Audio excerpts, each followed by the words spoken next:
पिता नाम राजश्री एका रामचरण रति निपुण विवेका सबन बोल सुनैसी सपना सीतई से कर हुए थपना।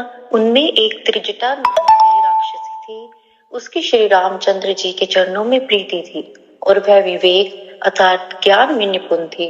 उसने सबों को बुलाकर अपना स्वप्न सुनाया और कहा, सीता जी की सेवा करके अपना कल्याण कर लो। सपने बानर लंका जारी चातुधान सेना सब मारी खर आरूढ़ नगन सा मुंडित सिर खंडित भुज बीसा। स्वप्न में मैंने देखा कि एक बंदर ने लंका जला दी है।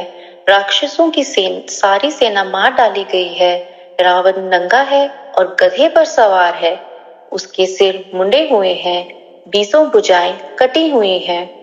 एहि विधि सो दक्षिण दिस जाई लंका मनो विभीषण पाए नगर फिरी रघुबीर दुहाई तब प्रभु सीता बोली पठाई। इस प्रकार से वह दक्षिण अर्थात यमपुरी की दिशा को जा रहा है और मानो लंका विभीषण ने पाई है। नगर में श्री रामचंद्र जी की दुहाई फिर गई। तब प्रभु ने सीता जी को बुला भेजा। यह सपना मैं कहूँ पुकारी होई सत्य गहे दिन चारी तासु बचन सुनीत सब डरी जानक सुता के चरनी परी।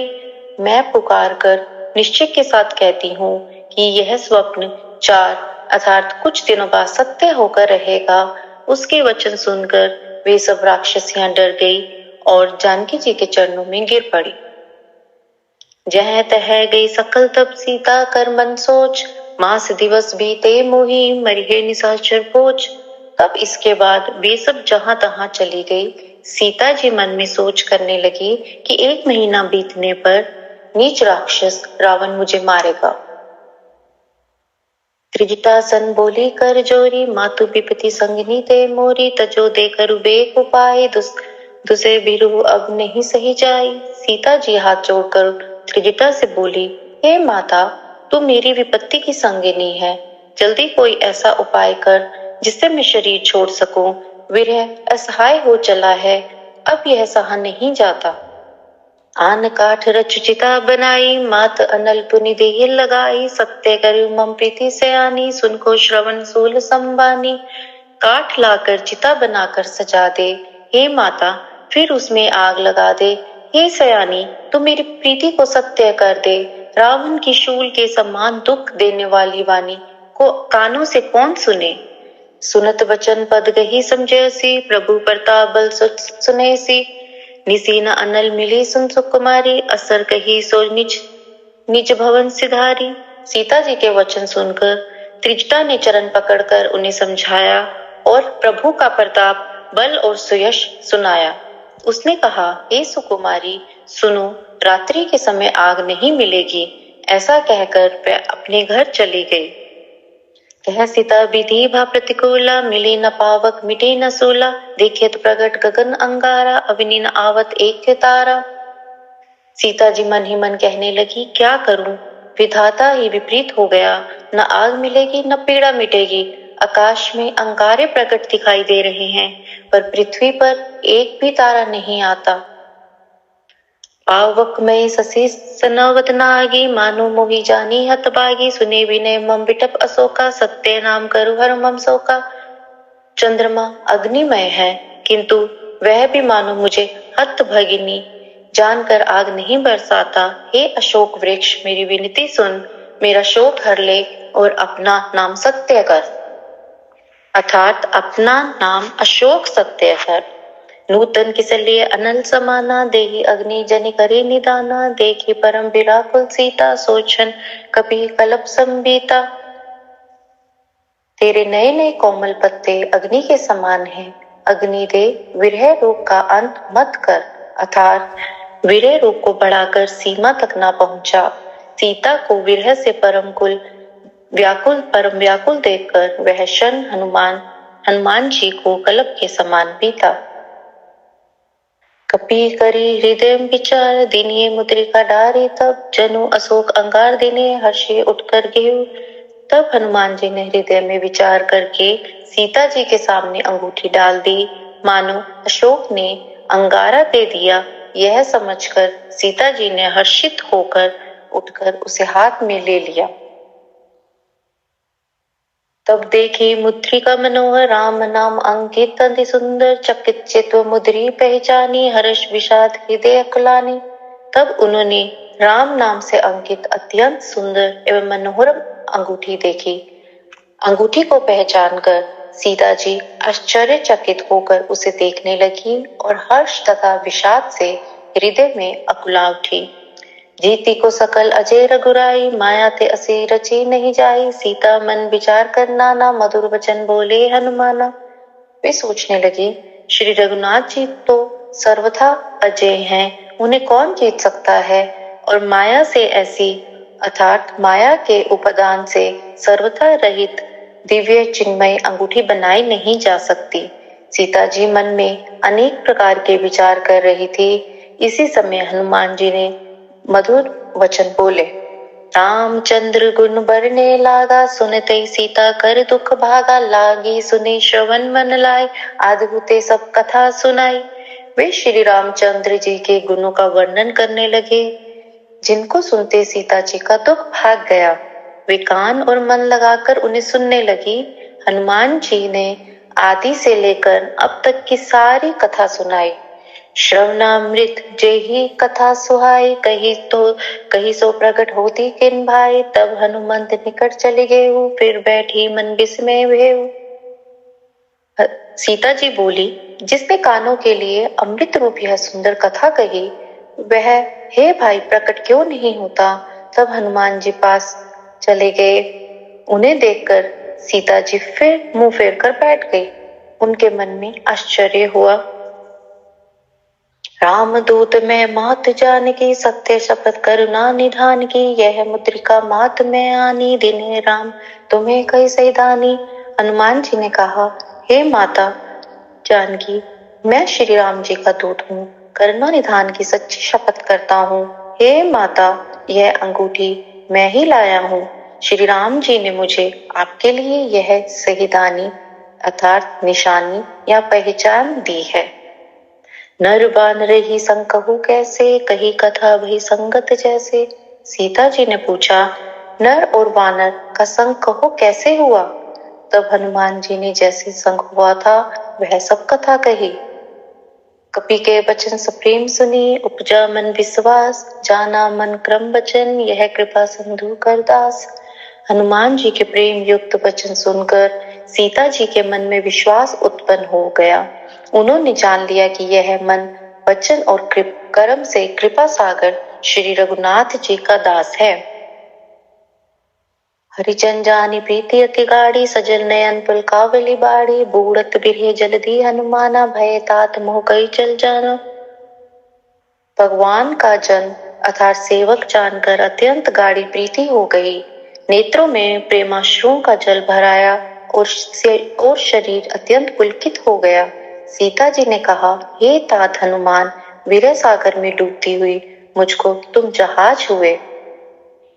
अब कह कुशल जो बलिहारी, अनुज सहित सुख भवन करारी, कोमल चित कृपाल रघुराई, कपि के हेतु धर निठुराई। मैं बलिहारी जाती हूँ, अब छोटे भाई लक्ष्मण जी सहित घर के शत्रु सुखधाम प्रभु का कुशल मंगल कहो। श्री रघुनाथ जी तो कोमल हृदय और कृपालु हैं, फिर हे हनुमान, उन्होंने किस कारण ये निष्ठुरता धारण कर ली है। सहज बानी सेवक सुखदायक, कबहु सुरत करत रघुनायक, कबहु नयन मम शीतलता, होई निरख श्याम मृद गाता। सेवक को सुख देना उनकी स्वाभाविक बान है। वे श्री रघुनाथ जी क्या कभी मेरी भी याद करते हैं। हे तात, क्या कभी उनके कोमल सांवले अंगों को देखकर मेरे नेत्र शीतल होंगे। वचन आव नयन बरे भारी, अह नाथ हो निपट बसारी, देख परम विराकुल सीता, बोला कपि मृदु वचन विनीता। मुंह से वचन नहीं निकलता, नेत्रों में विरह के अश्रुओं का जल भराया। बड़े दुख से वह बोली, हाँ नाथ, आपने मुझे बिल्कुल ही बुला दिया। सीता जी को विरह से परम कुल देखकर हनुमान जी कोमल और विनीत वचन बोले। मातु कुशल प्रभु अनुज समेता, तब दुख दुखी से कृपा निकेता, जन जननी मानहा जीवना, तुम ते प्रेम राम के दूना। हे माता, सुंदर कृपा के धाम प्रभु भाई लक्ष्मण जी के सहित शरीर से कुशल है, परंतु आपके दुख से दुखी है। हे माता, मन में गलानी न मानिए, मन छोटा मत कीजिए, अर्थात दुखी मत होइए। श्री रामचंद्र जी के हृदय में आपसे दूना प्रेम है। रघुपति कर संदेश अब सुनी जननी धरी धीर, हस कही कपि गद भव भरे नील बिलोचन नीर। हे माता, अब धीरज धरकर श्री रघुनाथ जी का संदेश सुनिए। ऐसा कहकर हनुमान जी प्रेम से गद हो गए। उनके नेत्रों में प्रेमाश्रुओं का जल भर आया। कहियु राम वियोग तव सीता, मोह कहु सकल भय विपरीता। नव नव तरु किसलिए मन कृष्णु, काल निशासम निशिसस भनु। हनुमान जी बोले, श्री रामचंद्र जी ने कहा है कि हे सीते, तुम्हारे वियोग में मेरे लिए सभी पदार्थ प्रतिकूल हो गए हैं। वृक्षों के नए नए कोमल पत्ते मानो अग्नि के समान, रात्रि काल रात्रि के समान और चंद्रमा के समान। कुबले विपिन कुंत बन सरिसा, पारे तपत तेल जन बरसा। जे हित रहे करत ते पीरा, उरग श्वास समत्रिपित समीरा। और कमलों के वन भालों के वन के समान हो गए हैं। मेघ मानो खौलता हुआ तेल बरसाते हैं। जो हित करने वाले थे वे ही अब पीड़ा देने लगे हैं। त्रिविध अर्थात शीतल, मंद, सुगंध, वायु सर्प के समान अर्थात सांप के श्वास के समान जहरीली और गर्म हो गई है। कहूँ ते कछु दुख कटी होई, काई कहो यह जान न कोई। तत्व प्रेम कर ममर तोरा, जानत प्रिया एक मन मोरा। मन का दुख कह डालने से भी कुछ घट जाता है, पर कहूँ किससे, यह दुख कोई जानता ही नहीं। हे प्रिय, मेरे और तेरे प्रेम का तत्व अर्थात रहस्य एक मेरा मन ही जानता है। सो मन सदा रहत तो पाही, जानु प्रीति रस इतनी मनाही। प्रभु संदेश सुनत बिधई, मगन प्रेम तन सुधि नहीं तेहि। और वह मन सदा तेरे ही पास रहता है, बस मेरे प्रेम का सार इतने में ही समझ ले। प्रभु का संदेश सुनते ही जानकी जी प्रेम में मग्न हो गई। उन्हें शरीर की सुध नहीं रही। कह कपि हृदय धीर धरु माता, सुमरे राम सेवक सुखदाता। और आनु रघुपत प्रभुताई, सुने मम बचन तजहु कदराई।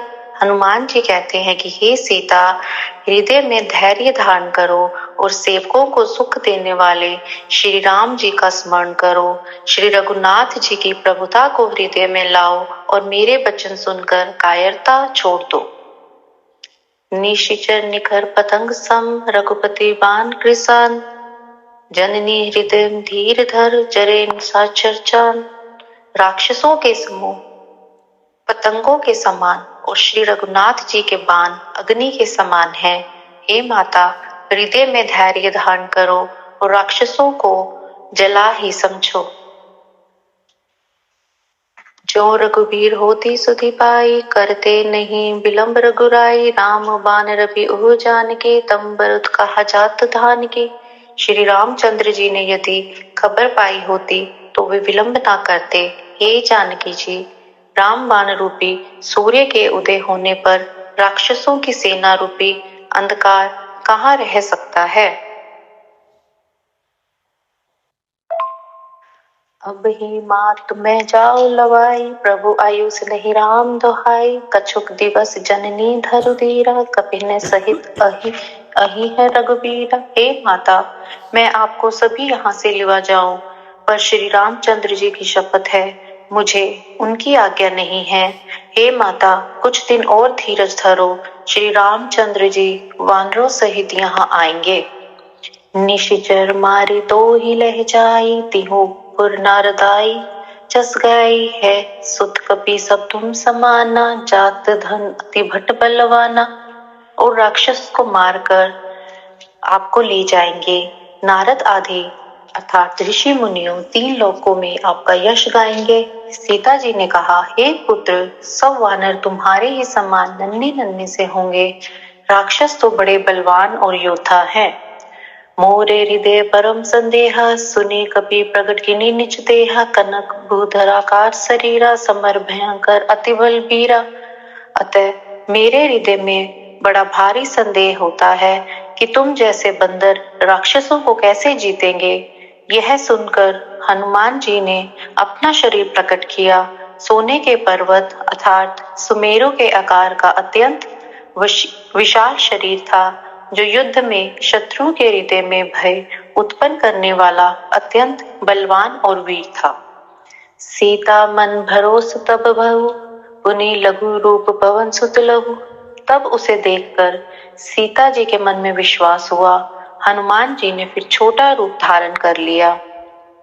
सुनु माता शाखा मृग नहीं, बल बुद्धि विशाल। प्रभु प्रताप ते गरुड़ ही, खाई परम लघु ब्याल। हे माता सुनो, वानरों में बहुत बल बुद्धि नहीं होती, परंतु प्रभु के प्रताप से बहुत छोटा सर्प भी गरुड़ को खा सकता है। अत्यंत निर्बल भी महान बलवान को मार सकता है। मन संतोष सुनत कपि बानी, भक्ति प्रताप तेज बलसानी। आशीष दिने राम प्रिय जाना, हो तात बलशील निधाना। भक्ति प्रताप तेज और बल से सनी हुई हनुमान जी की वाणी सुनकर सीता जी के मन में संतोष हुआ। उन्होंने श्री राम जी के प्रिय जानकर हनुमान जी को आशीर्वाद दिया कि हे तात, तुम बल और शील के निधान हो। अजर अमर गुण निधि सुत हूँ, करहूँ बहुत रघुनायक छोहूँ। करहूँ कृपा प्रभु अस निकाना, निर्भन प्रेम मगन हनुमाना। हे पुत्र, तुम अजर अर्थात बुढ़ापे से रहित अमर और गुणों के खजाने हो। श्री रघुनाथ जी तुम पर बहुत कृपा करें, प्रभु कृपा करें। ऐसे कानों से सुनते ही हनुमान जी पूर्ण प्रेम में मगन हो गए। बार बार नाये सी बद सीसा, बोला बचन जोरी कर कीसा। अब कृत्य भय में माता, आशीष तव अमोघ बिख्याता। हनुमान जी ने बार बार सीता जी के चरणों में सिर नवाया और फिर हाथ जोड़कर कहा, हे माता, अब मैं कृतार्थ हो गया। आपका आशीर्वाद अमोघ अर्थात अचूक है, यह बात प्रसिद्ध है। सुनहु माता मोहि अतिशय भूखा, लागी देखे सुंदर फल रूखा। सुन सुत कही विपिन रखवारी, परम सुभट रजनी चर भारी। हे माता सुनो, सुंदर फल वाले वृक्षों को देखकर मुझे बड़ी ही भूख लगाई है। सीता जी ने कहा, हे बेटा सुनो, बड़े भारी योद्धा राक्षस इस वन की रखवाली करते हैं। तिन्ह कर भय माता मोहि नहीं, जो तुम सुख मानो मोहि मन माही। हनुमान जी ने कहा, रखवाली करते हैं, तिन्ह कर भय माता मोहि नहीं, जो तुम सुख मानो मोहि मन माही। हनुमान जी ने कहा, हे माता, यदि आप मन में सुख माने अर्थात प्रसन्न होकर आज्ञा दे, तो मुझे उनका भय तो बिल्कुल नहीं है। देखी बुद्धि बल निपुण कपि, कहीं जानकी जाओ। रघुपति चरण हृदय धरी, तात मधुर फल खाओ। हनुमान जी को बुद्धि और बल में निपुण देखकर जानकी जी ने कहा, जाओ हे तात, श्री रघुनाथ जी के चरणों को हृदय में धारण करके मीठे फल खाओ। चले नाहु सिर बैठे बागा, फल खाए सी तरु तोरे लागा। रहे तहा बहु भट्ट रखवारे, कछु मारे सी कछु जाए पुकारे। वे सीता जी को सिर नवाकर चले और बाग में घुस गए, फल खाए और वृक्षों को तोड़ने लगे। वहां बहुत से योद्धा रखवाले थे, उनमें से कुछ को मार डाला और कुछ ने जाकर रावण से पुकार की, नाथ एक आवा कपि भारी, ते ही अशोक वाटिका उजारे। खाए सी फल अरु बिटप उपारे, रक्षक मर्दी मर्दी मही डारे। और कहा, हे नाथ, एक बड़ा भारी बंदर आया है, उसने अशोक वाटिका उजाड़ डाली, फल खाए, वृक्षों को उखाड़ डाला और रखवालों को मसल मसल कर जमीन पर डाल दिया। सुनी रावण पठय भटनाना, तिन्हि देख गर्जिए हनुमाना। सब नीचर कपि सधारे, गए पुकारत कछु अध मारे। यह सुनकर रावण ने बहुत से योद्धा भेजे, उन्हें देखकर हनुमान जी ने गर्जना की, हनुमान जी ने जब सब राक्षसों को मार डाला, कुछ जो अधमरे थे चिल्लाते हुए गए, पुनि पठौ तेहि अच्छ कुमारा, चला संगले सुबठ अपारा, आवत देखी बिटप कही तरचा, ताहि निपाती महाधुनि गर्जा। फिर रावण ने अक्षय कुमार को भेजा, वह असंख्य श्रेष्ठ योद्धाओं को साथ लेकर चला। उसे आते देखकर हनुमान जी ने एक वृक्ष लेकर अर्थात वृक्ष को हाथ में लेकर ललकारा और उसे मारकर महाध्वनि अर्थात बड़े जोर से गर्जना की। कछु मरेसी कछु मरदेसी, कछु मिलेसी धरी धूरी, कछु पुनि जाई पुकारे प्रभु, मरकट बल भूरी। उन्होंने सेना में से कुछ को मार डाला और कुछ को मसल डाला, कुछ को पकड़ पकड़ कर धूल में मिला दिया। कुछ ने फिर जाकर पुकार की कि हे प्रभु, बंदर बहुत ही बलवान है। सुनी सुत बथ लंकेश रिसाना, पठेसी मेघनाथ बलवाना, मारसी जनी सुत बांधे सुताय, देखिए कभी कहाँ कर आई। पुत्र का वध सुनकर रावण क्रोधित हो उठा और उसने अपने जेठे पुत्र बलवान मेघनाथ को भेजा। उसने कहा कि हे पुत्र, मारना नहीं, उसे बांध लाना, उस बंदर को देखा जाए कि कहाँ का है। चला इंद्रजीत अतुलित जोधा, बंधु निधन सुनी उपजा क्रोधा, कपि देखा दारुण भट आवा, कट कटाए गर्जा रुधावा। इंद्र को जीतने वाला अतुलनीय योद्धा मेघनाथ चला, भाई का मारा जाना सुन उसे क्रोध आया। हनुमान जी ने देखा कि अब की भयानक योद्धा आया है, तो वे कट कटा कर गरजे और दौड़े। अति विशाल तरु एक कपारा, बिरथ किन्हे लंकेश कुमारा, रहे महाबट ताके संगा, गही गही कपि मृदे निज अंगा। उन्होंने एक बहुत बड़ा वृक्ष उखाड़ लिया और उसके प्रहार से लंकेश्वर रावण के पुत्र मेघनाथ को बिना रथ का कर दिया। रथ को तोड़कर उसे नीचे पटक दिया। उसके साथ जो बड़े बड़े योद्धा थे उनको पकड़ पकड़ कर हनुमान जी अपने शरीर से मसलने लगे। तिन ही निपाती ताहि संवाजा, भिरे जो जुगल मानहु गजराजा, मुट्ठिका मारी चढ़ा तरु जाई, ताहि एक क्षण मूर्छा आई। उन सबको मारकर फिर मेघनाथ से लड़ने लगे, अर्थात लड़ते हुए भी ऐसे मालूम होते थे मानो दो गजराज अर्थात श्रेष्ठ हाथी भिड़ गए हों। हनुमान जी उसे एक घूसा मारकर वृक्ष पर जा चढ़े। उसको क्षण भर के लिए मूर्छा आ गई। उठी बहोरी किन्ह सिबो माया, जीती न जाए प्रभ भजन जाया। फिर उठकर उसने बहुत माया रची, परंतु पवन के पुत्र उससे जीते नहीं जाते। ब्रह्मा अस्त्र ते ही साधा, कपि मन किनी विचार, जो ना ब्रह्मा सरमान हो, महिमा मिटी अपार। अंत में उसने ब्रह्मास्त्र का साधान प्रयोग अर्थात प्रयोग किया। तब हनुमान जी ने मन में विचार किया कि यदि ब्रह्मास्त्र को नहीं मानता हूं तो उसकी अपार महिमा मिट जाएगी। ब्रह्मा बाण कपि कहूँ ते ही मारा, पर तिहु बार कटक संघारा, ते ही देखा कपि मूर्छित भयउ, नाग पास बांधे सी ले गयु। उसने हनुमान जी को ब्रह्मा बाण मारा अर्थात जिसके लगते ही वे वृक्ष से नीचे गिर पड़े, परंतु गिरते समय भी उन्होंने बहुत सी सेना मार डाली। जब उसने देखा कि हनुमान जी मूर्छित हो गए हैं, तब वह उनको नागपाश से बांध कर ले गया।